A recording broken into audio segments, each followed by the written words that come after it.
मानक आशुलिपि अभ्यास number 44। Ready start.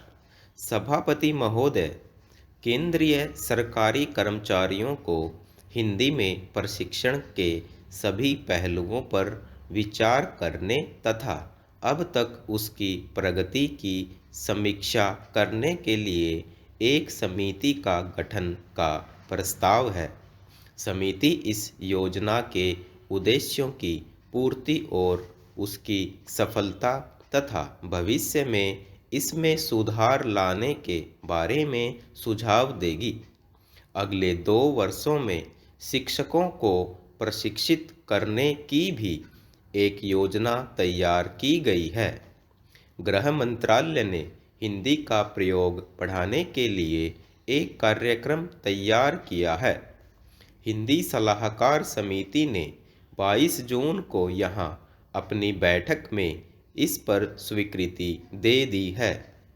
मंत्रालय ने खुद ही अनेक पुराने फैसलों के कार्यान्वयन में धीमी प्रगति पर चिंता व्यक्त की है।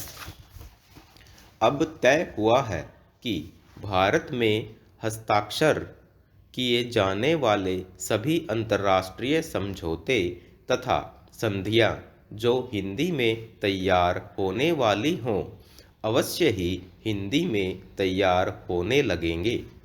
करारों, संविदाओं तथा टेंडरों के फार्मों आदि को हिंदी और अंग्रेजी में तैयार करने के प्रयत्न किए जाएंगे। हिंदी सलाहकार समिति की बैठक की अध्यक्षता गृह मंत्री ने की। बैठक में गृह मंत्रालय के राज्य मंत्री ने भी भाग लिया। हिंदी भाषी क्षेत्रों में स्थिति कार्यालयों में पारस्परिक पत्र व्यवहार के लिए हिंदी का उपयोग बढ़ाया जाएगा। पहले वर्ष में हिंदी में न्यूनतम पत्र व्यवहार 30% तथा अगले वर्ष में उसे बढ़ाकर 50% करने का फैसला किया गया है। जनता को हिंदी भाषी क्षेत्रों में भेजे जाने वाले सभी पत्र हिंदी में भेजे जाएं। फाइलों पर टिप्पणी भी हिंदी में चढ़ाने पर जोर दिया गया है। प्रेस विज्ञप्ति आदि का हिंदी में भी पर्याप्त मात्रा में प्रकाशन न होने के कारण इस काम में तेजी से प्रगति करने पर जोर दिया गया है।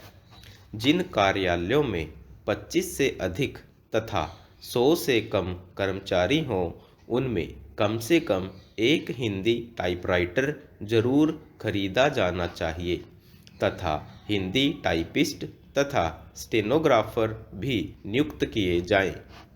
ये निर्देश तो हिंदी के प्रयोग को बढ़ावा देने के लिए वास्तव में प्रशंसनीय कहे जा सकते हैं, लेकिन केवल निर्देश देने से काम नहीं चलता।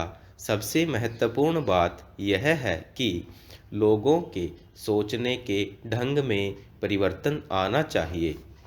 लोगों को चाहिए कि वे स्वेच्छा से अपना दिन प्रतिदिन का कार्य हिंदी में करें और यह न सोचें कि